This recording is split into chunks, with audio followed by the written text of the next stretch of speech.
Assalamualaikum warahmatullahi wabarakatuh.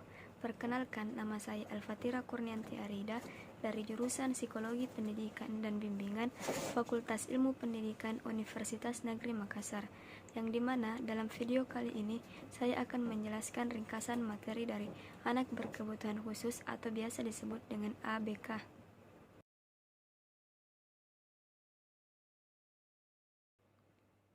Nah, dalam video kali ini saya akan menjelaskan materi pertama, yaitu hakikat dan konsep bimbingan dan konseling anak berkebutuhan khusus. A. Latar belakang terciptanya bimbingan konseling pada anak berkebutuhan khusus.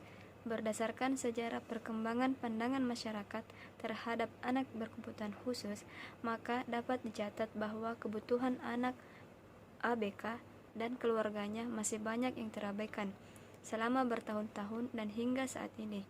Sejarah juga mencatat bagaimana tanggapan sebagian besar masyarakat terhadap keberadaan anak-anak tersebut dan keluarganya. Sejatinya anak berkebutuhan khusus adalah anggota masyarakat juga, sama-sama makhluk Tuhan yang membutuhkan banyak hal sebagaimana manusia lainnya, agar mampu mengisi kehidupannya secara mandiri.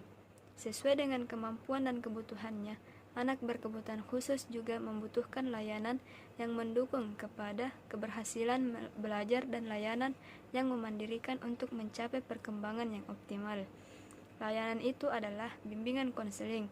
Kebutuhan layanan bimbingan dan konseling ini ternyata tidak hanya dibutuhkan oleh anak berkebutuhan khusus, akan tetapi juga dibutuhkan oleh orang tuanya, karena tidak dipungkiri orang tua pun akan menghadapi berbagai permasalahan terkait dengan kondisi anak yang mengalami kecacatan. Bagian B, pengertian bimbingan konseling pada anak berkebutuhan khusus.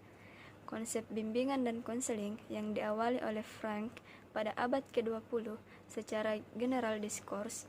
Konseling merupakan suatu proses di mana terdapat suatu penekanan agar konseli diberikan kesempatan untuk mengembangkan dirinya sehingga bisa mengarah pada peningkatan kesadaran dan kemungkinan untuk memilih. Konselor hanya memfokuskan pada tujuan konseli mereka agar dapat tercapai. Konseli mengeksplorasi tingkat fungsi dan perubahan mereka yang harus dilakukan untuk mencapai tujuan tertentu secara pribadi.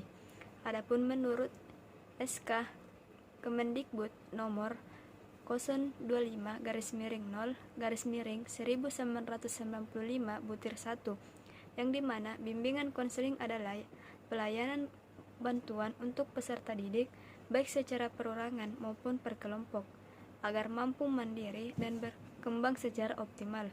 Jadi, berdasarkan pendapat tersebut dapat disimpulkan bahwa bimbingan konseling pada anak berkebutuhan khusus adalah suatu kegiatan pelayanan yang memberikan bantuan kepada anak yang berkebutuhan khusus di sekolah oleh guru BK atau konselor secara terencana, terorganisir, terkoordinasi yang dilaksanakan pada periode tertentu dan berkesinambungan atau berkelanjutan. Bagian C, yang dimana tujuan bimbingan konseling bagi anak berkebutuhan khusus.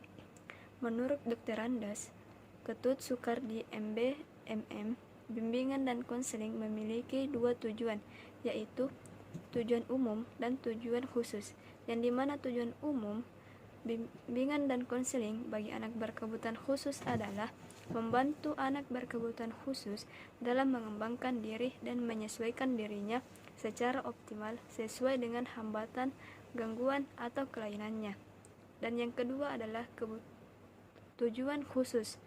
Bimbingan dan konseling bagi anak berkebutuhan khusus adalah untuk membantu siswa agar dapat mencapai tujuan-tujuan perkembangan yang meliputi aspek pribadi, sosial, karir, dan belajar.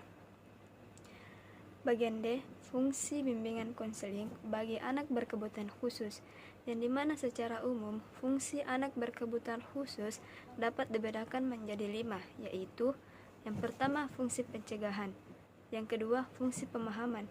Fungsi pemahaman terbagi menjadi 3, yaitu pemahaman personal, pemahaman lingkungan kecil, dan pemahaman lingkungan luas.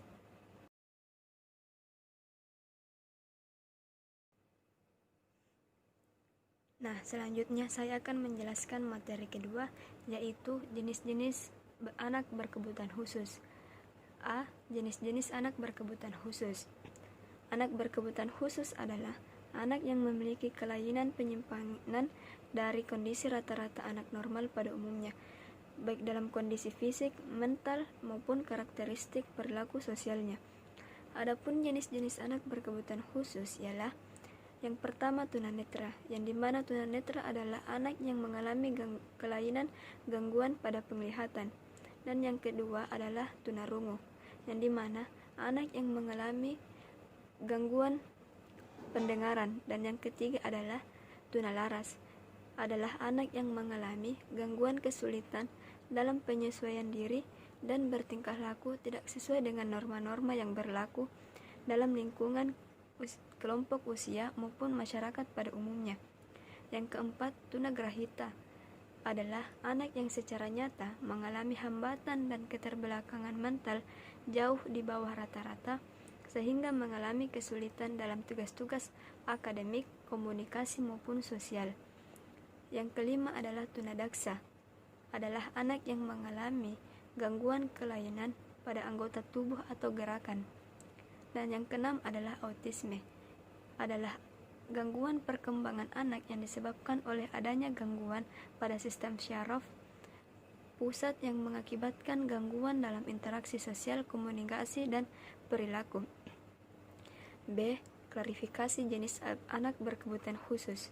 Yang pertama, berdasarkan gangguan sosial dan emosional, yang dimana menurut Mengunson menyatakan salah satu jenis anak berkebutuhan khusus berdasarkan gangguan sosial dan emosional ini disebut dengan tunalaras, yaitu anak yang mengalami gangguan sosial dalam memberikan respon kronis yang jelas tidak dapat diterima secara sosial oleh lingkungan. Yang kedua, berdasarkan gangguan fisik. Berdasarkan gangguan fisik terbagi menjadi 3. A. Tunanetra, tidak berfungsinya mata secara optimal sehingga menghambat pola interaksi sosial maupun aktivitas sehari-hari.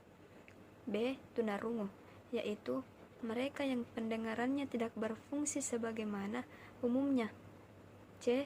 Tunadaksa, seseorang yang menderita cacat akibat pola menyelitis akibat kecelakaan, keturunan, cacat sejak lahir, dan kelayuan otot-otot akibat peradangan otak. Yang ketiga, berdasarkan gangguan komunikasi. Pada berdasarkan gangguan komunikasi ini terbagi menjadi 2, yaitu autis, yang dimana autis adalah gangguan perkembangan yang terjadi pada anak yang mengalami kondisi menutup diri. Gangguan ini mengakibatkan anak yang mengalami keterbatasan dari segi komunikasi, interaksi sosial, dan perilaku. B. Tunawicara, adalah hambatan dalam berkomunikasi verbal yang efektif sedemikian rupa sehingga pemahaman akan bahasa yang diungkapkan berkurang. Yang keempat itu berdasarkan gangguan intelektual, yang dimana berdasarkan gangguan intelektual itu terbagi menjadi tunagrahita, yaitu anak yang secara nyata mengalami hambatan dan keterbelakangan perkembangan mental, intelektual jauh di bawah rata-rata sehingga mengalami kesulitan tugas-tugas akademik, komunikasi maupun sosial. C.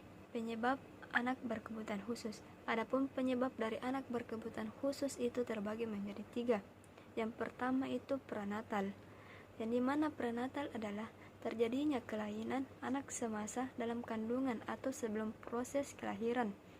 Kejadian tersebut diakibatkan oleh faktor internal, yaitu faktor genetik atau faktor keturunan, dan faktor eksternal, yaitu berupa ibu yang mengalami pendarahan, bisa karena terbentur kandungannya atau jatuh sewaktu hamil, dan bahkan dia memakan makanan atau obat-obatan yang bisa membahayakan janin. Dan yang kedua itu perinatal, yang dimana perinatal yaitu sering juga disebut natal, waktu terjadinya kelainan pada saat proses kelahiran dan menjelang serta sesaat setelah proses kelahiran, seperti kelahiran yang sulit, lahir secara prematur, dan berat badan lahir rendah. Yang kedua itu pasca-natal, yang dimana pasca-natal yaitu terjadi kelainan setelah anak dilahirkan, sampai dengan sebelum usia perkembangan selesai, atau kurang lebih 18 tahun. Ini dapat terjadi karena kecelakaan, keracunan, dan menderita penyakit. Saya akan menjelaskan materi ketiga, yaitu permasalahan dan kebutuhan anak berkebutuhan khusus. A. Permasalahan yang dialami anak berkebutuhan khusus. Anak berkebutuhan khusus seringkali mendapatkan masalah sebagai akibat langsung dari kecacatan. Tetapi di samping itu, mereka juga mendapatkan pula akibat tidak langsung. Dari kecacatannya, mereka mendapatkan akibat langsung berupa hambatan aktivitas perkembangannya. Dari lingkungan, mereka mendapat tidak langsung berupa hambatan-hambatan yang dimana dia dibatasi untuk melakukan aktivitas-aktivitas, ia mendapat perlakuan yang tidak semestinya dari orang tua atau lingkungan masyarakat sekitarnya. Berikut ini beberapa permasalahan yang dialami oleh anak berkebutuhan khusus secara umum, yaitu pertama, pendidikan akademik. Dalam mengikuti akademik, anak berkebutuhan khusus banyak yang mengalami kesulitan dalam menggunakan waktu, memahami kemampuan akademik dasar, yaitu membaca, menulis, dan berhitung, perencanaan pendidikan lanjutan, cara belajar, dan menyelesaikan tugas-tugas. Yang kedua itu sosial pribadi. Masalah yang sering muncul dalam diri anak berkebutuhan khusus adalah hubungan dengan sesama teman, penyesuaian diri dengan lingkungan pendidikan dan masyarakat, penyelesaian konflik, pemahaman sikap dan penerimaan diri, dan penetapan pilihan serta pengambilan keputusan. Yang ketiga itu karir. Masalah yang berkaitan dengan pengembangan karir adalah pemilihan jurusan, pemilihan pekerjaan yang sesuai dengan minat dan kemampuannya, motivasi yang rendah, pemahaman kondisi kerja, perencanaan, dan pengembangan karir. Yang keempat itu keluarga. Sebagai faktor eksternal, ada banyak permasalahan pada anak berkebutuhan khusus yang disebabkan pola atau bentuk perlakuan yang tidak sesuai dari orang tua. Masalah yang muncul sebagai kurangnya pemahaman dan penerimaan orang tua terhadap kondisi anak adalah perilaku menolak, membatasi anak, dan terlalu melindungi anak. B. Kebutuhan yang harus dibutuhkan oleh anak berkebutuhan khusus.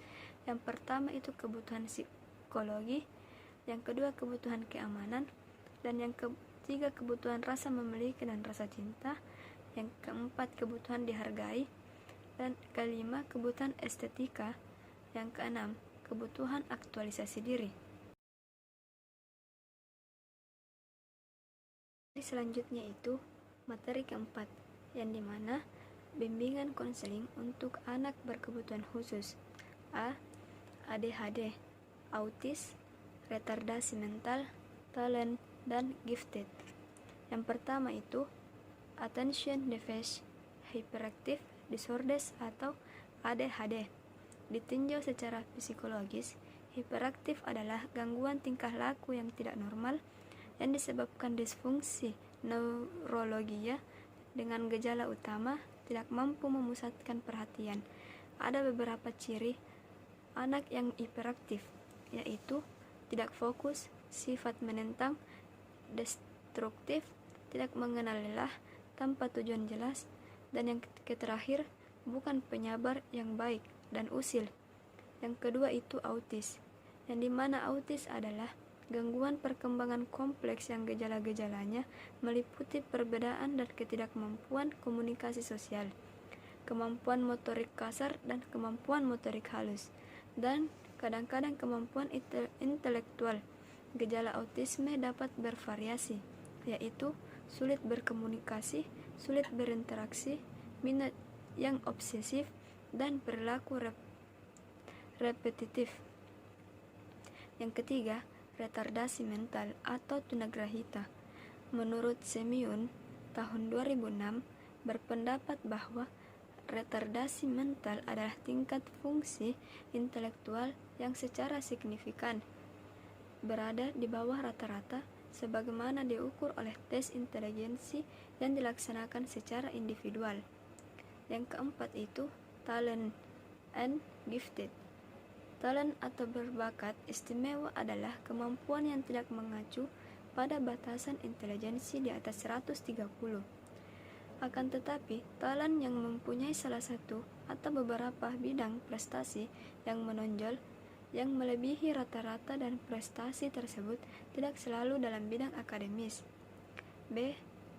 Bimbingan konseling untuk ADHD, autis, retardasi mental, talent, and gifted. Yang pertama itu ADHD.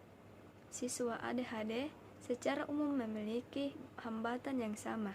Mereka sulit untuk berkonsentrasi terhadap suatu pekerjaan, juga memiliki motivasi yang tidak stabil untuk belajar. Keadaan tersebut mengakibatkan munculnya gangguan tingkah laku belajar.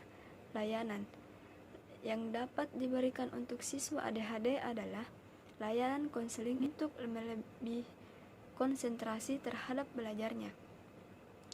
Yang kedua itu autisme. Anak autisme membutuhkan lingkungan yang konsisten, terutama lingkungan sekolah dan di rumah bersama keluarga.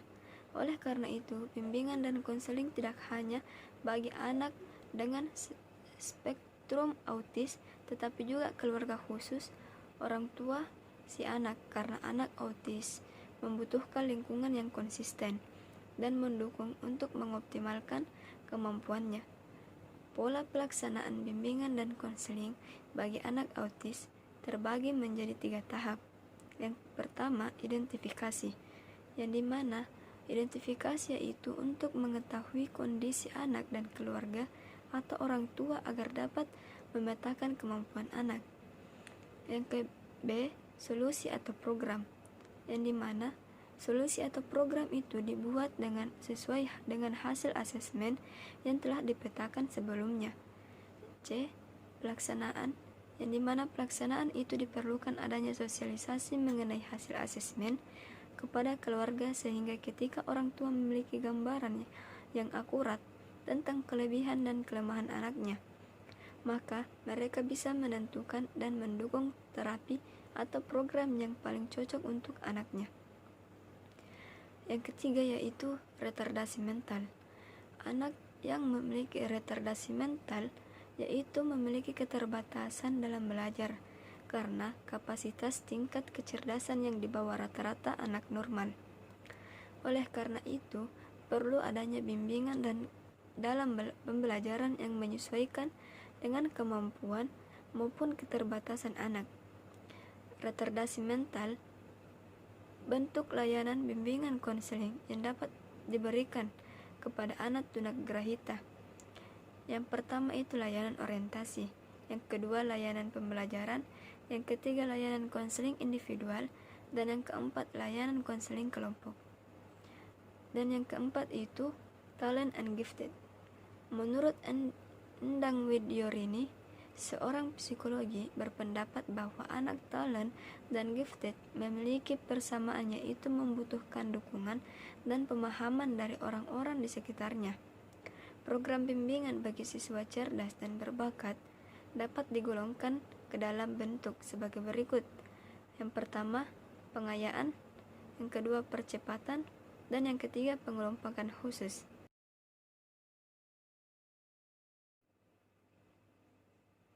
Nah, selanjutnya saya akan menjelaskan materi yang kelima, yaitu pemahaman anak berkebutuhan khusus sebagai individu. A. Konsep diri anak berkebutuhan khusus. Menurut Atwater, tahun 1987 menyebutkan bahwa konsep diri adalah keseluruhan gambar diri yang meliputi persepsi seseorang tentang dirinya, perasaan, keyakinan, dan nilai-nilai yang berhubungan dengan dirinya. Atwater mengidentifikasi konsep diri atas 3 bentuk, yaitu body image, yakni kesadaran tentang tubuhnya, di mana tentang bagaimana seseorang melihat dirinya sendiri. Yang kedua, ideal self, yaitu bagaimana cita-cita dan harapan seseorang mengenai dirinya. Yang ketiga, social self, yakni bagaimana orang lain melihat dirinya. Pembentukan konsep diri sangat dipengaruhi oleh bagaimana kondisi individu secara keseluruhan. Pada anak berkebutuhan khusus dengan begitu banyaknya keterbatasan, baik secara fisik maupun mental. Tentu menjadi hal yang tidak mudah dalam membangun konsep diri yang positif bagi mereka. B. Intervensi pendidikan dalam membentuk konsep diri yang positif bagi anak berkebutuhan khusus. Pada anak berkebutuhan khusus, kondisi yang berbeda baik secara fisik maupun psikis yang melekat pada diri mereka akan memicu munculnya respon negatif dari lingkungan di mana anak berkebutuhan khusus itu melakukan aktualisasi diri. Dalam mendampingi anak berkebutuhan khusus, selain orang tua, peran pendidik pun sangat berkontribusi dalam membantu anak berkebutuhan khusus untuk mencapai kemandirian melalui pengembangan konsep diri mereka. Pendidikan yang diberikan pada anak berkebutuhan khusus hendaknya lebih mengedepankan sikap empati para guru di mana para guru memiliki kepedulian, rasa cinta, dan penerimaan terhadap kondisi mereka yang apa adanya.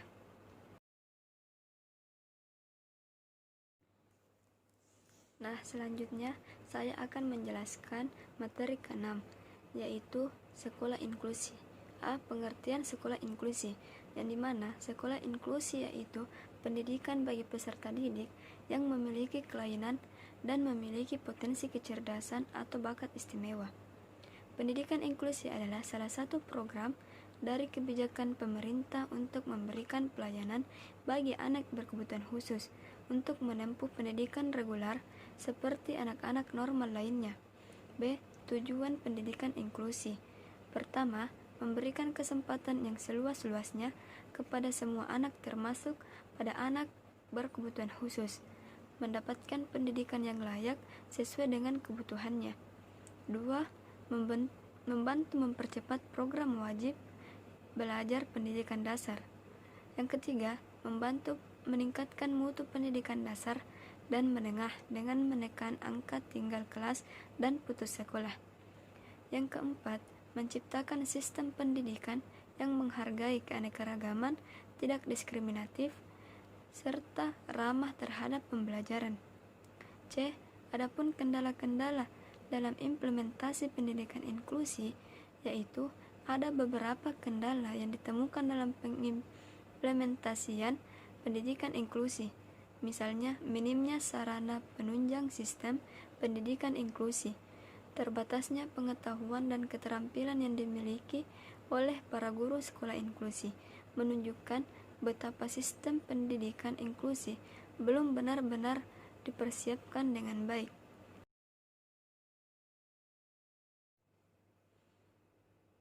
Nah, selanjutnya saya akan menjelaskan materi ke-7, yaitu teknik asesmen anak berkebutuhan khusus. A. Konsep dasar asesmen anak berkebutuhan khusus. Asesmen merupakan suatu kegiatan awal dari seluruh proses pembelajaran. Asesmen adalah suatu proses pengumpulan informasi tentang seseorang anak yang akan digunakan untuk membuat pertimbangan dan keputusan yang berhubungan dengan anak. Menurut Suhairi, tahun 2005, asesmen adalah proses pengumpulan data dan informasi tentang anak, penafsiran, dan pembuatan kesimpulan yang digunakan dalam pembelajaran yang dilakukan.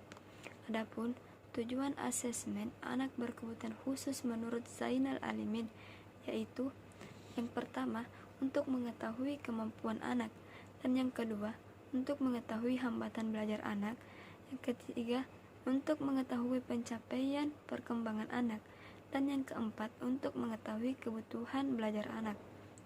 B. Hal yang perlu diperhatikan dalam asesmen anak berkebutuhan khusus. Yang pertama, menggunakan pengukuran dengan versi terbaru untuk setiap asesmen yang terstandar. Kedua, menggunakan berbagai pengukuran termasuk asesmen terstandar dan non-terstandar, dan berbagai sumber data lainnya. Yang ketiga, mengikuti prosedur pengukuran dan pengadministrasian penskoran serta pelaporan untuk pengukuran yang terstandar. Yang keempat, memadukan hasil dari pengukuran terstandar dengan pengumpulan data secara informal. C. Teknik asesmen dalam anak berkebutuhan khusus. Pertama, penilaian secara normatif. Yang kedua, penilaian acuan kriteria. Yang ketiga, inventory informal. Yang keempat, analisis contoh pekerjaan. Yang kelima, analisis tugas. Dan yang keenam, observasi. Yang ketujuh, checklist dan skala rating. Dan yang kedelapan, interview dan kuesioner. Yang kesembilan, konferensi kasus. D. Etika dan langkah pelaksanaan asesmen bagi anak berkebutuhan khusus. Yang pertama, seorang asesor harus memegang teguh kehormatan dan martabat profesi. Yang kedua, membangun reputasi profesi berdasarkan kemampuan masing-masing. Yang ketiga, memiliki tanggung jawab terhadap tugas-tugas yang dibebankan sebagai asesor kompetensi. Yang keempat, bertindak bijak, jujur dan menghindari konflik dalam melaksanakan tugasnya. Yang kelima, asesor tidak diperbolehkan melakukan tugas asesmen terhadap peserta uji yang juga menjadi siswanya sendiri.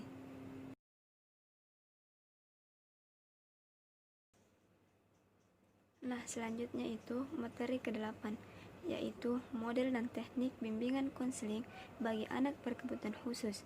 A. Model layanan anak berkebutuhan khusus. Yang pertama, model segregasi, yang dimana model segregasi yaitu model ini adalah model pendidikan yang dapat dikategorikan sudah klasik. Model ini mencoba memberikan layanan pendidikan secara khusus dan terpisah dari jenis anak normal maupun anak berkebutuhan khusus lainnya. Kelebihannya, peserta didik dapat merasakan nasib sepenanggungan sehingga rasa minder dan rasa rendah diri bagi mereka akan hilang. Sedangkan kekurangannya, bagi peserta didik seolah masih ada batasan antara dia dengan orang yang tidak berkebutuhan khusus. Yang kedua, model kelas khusus, yang dimana model kelas khusus ini adalah model yang berdiri sendiri layaknya seperti SLB atau sekolah luar biasa, melainkan keberadaannya ada di sekolah umum atau reguler, dan keberadaan kelas khusus ini sifatnya tidak permanen. Adapun kelebihannya yaitu peserta didik akan merasa diperhatikan dan mendapat pelayanan yang lebih. Sedangkan kekurangannya, peserta didik masih merasakan batasan-batasan sosial antara yang tidak mendapatkan layanan khusus dan sehingga menjadi minder. Yang ketiga, model sekolah dasar luar biasa atau biasa disebut dengan SDLB, yang dimana model ini adalah model yang diperuntukkan untuk menampung peserta didik berkebutuhan khusus usia sekolah dasar dari berbagai jenis dan tingkat kekhususan yang dialaminya. Mereka belajar di kelas masing-masing sesuai kebutuhan khusus yang dialami. Kelebihannya, anak berada dalam dunia yang lebih luas, tidak hanya berada pada jenis kebutuhan khusus tertentu. Adapun kekurangannya yaitu anak masih merasakan batasan sosial antara mereka dan anak yang tidak memiliki kebutuhan khusus seperti mereka. B. Fungsi pendidikan anak berkebutuhan khusus. Yang pertama, fungsi preventif, yang dimana fungsi preventif adalah upaya pencegahan agar tidak muncul hambatan belajar dan hambatan perkembangan akibat dari kebutuhan khusus tertentu. Yang kedua, fungsi intervensi, yang dimana fungsi intervensi adalah menciptakan lingkungan yang memungkinkan anak dapat belajar secara efektif, sehingga dapat mencapai perkembangan optimum sejalan dengan potensi yang dimilikinya. Yang ketiga, fungsi kompetensi, yang dimana fungsi kompetensi ialah upaya pendidikan untuk menggantikan fungsi yang hilang atau mengalami hambatan dengan fungsi yang lain. C. Teknik bimbingan konseling bagi anak berkebutuhan khusus. Yang pertama itu teknik okupasi untuk anak gangguan intelektual. Yang kedua, terapi okupasi untuk anak gangguan fisik. Yang ketiga, terapi okupasi untuk anak autistik.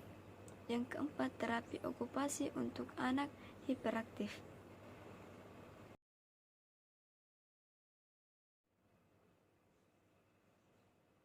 Sekian dan terima kasih atas perhatiannya. Itulah tadi penjelasan dari saya tentang ringkasan materi anak berkebutuhan khusus. Mohon maaf apabila ada kesalahan kata. Akhirul kalam. Assalamualaikum warahmatullahi wabarakatuh. Terima kasih.